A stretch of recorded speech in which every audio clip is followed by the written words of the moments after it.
তা আমি একদিন তাহলে চিড়িয়াখানায় আর কাজ করতাম, ঠিক আছে। কাজ করতে মানে কাজ বলতে গেলে একটা বাঘের দেখাশোনা করতাম, ঠিক আছে। তা বাঘটা সবসময় দেখাশোনা করি, যখন বাঘে যখন খিদে লাগে আমি গিয়ে খাবার টাবার দিয়ে আসি, ঠিক আছে। এই বাঘটা তাহলে অনেকদিন পরে বাঘটা একটু শরীর খারাপ হয়, ঠিক আছে। বাঘটা শরীর খারাপ হলে শরীর খারাপের কারণে বাঘটা এখন মারা যায়, ঠিক আছে।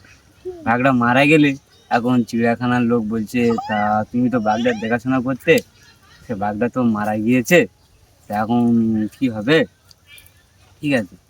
তা আমি বলছি, দেখো আমি তো এই জায়গায় কাজ করতাম, এই নিয়ে আমি খেতাম, ঠিক আছে। আমি খুব অসহায়, তা আমি এই চিড়িয়াখানায় এই কাজটা ছেড়ে দিলে আমি তো আর খেতে পারবো না। তা এখন কি বলছি তাহলে তোমার?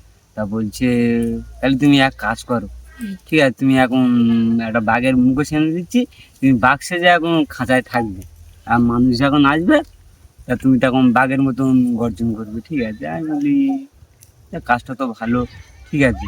তা কাজটা নিলাম, নিয়ে এবার বাঘের মুখোশ কিনে আনলো, আনার পরে আমি এর বাঘের মুখোশটা ফুটে আছি। এবার মানুষ যখন আসে বাঘের মতন গর্জন করি, ঠিক আছে।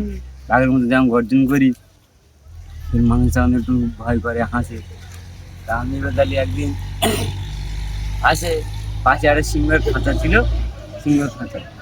তাই একদিন মানুষ যখন আসে আমি তখন এই গর্জন করতে করতে এখন সিংহের খাঁচায় গিয়ে আমি এখন পড়ে যাই, সিংহের খাঁচায় ঢুকে গেছি। সিংহের খাঁচায় যখন ঢুকে যায়, এখন আমি জীবনে তো ভেবে নিয়েছি যে আমার এই শেষ। আমি তো বাঘ সিংহের কাছে পারবো না, আমি তো মানুষ, ওদের সত্যি সিংহ। তাই এবার যার পরে এবার আমি যখন সেই নিশা নিয়ে নিচ্ছি, চোখ মুজিচ্ছি, ঠিক আছে, আমি জানি এবার মরে যাবো, সিংহ আমার খেয়ে নেবে। খেয়ে নেওয়ার পরে এবার আমি তাহলে আছি, সিংহটা এবার আস্তে আস্তে যখন আমার কাছে আসছে, আমি জীবনে সব সেই নিশা নিয়ে নিচ্ছি যে আমি এবার মরে যাবো, বাঘ আমার সিংহ আমার খেয়ে নেবে।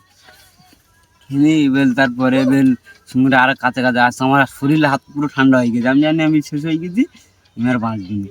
আস্তে আস্তে আসার পরে কাছে এসে এসে বলছে, সিংহটা তখন বলছে বলছে বাঘ ভাই আসসালামু আলাইকুম। আমি তা আমি জানি তাহলে দাদা মানুষ তাহলে তো।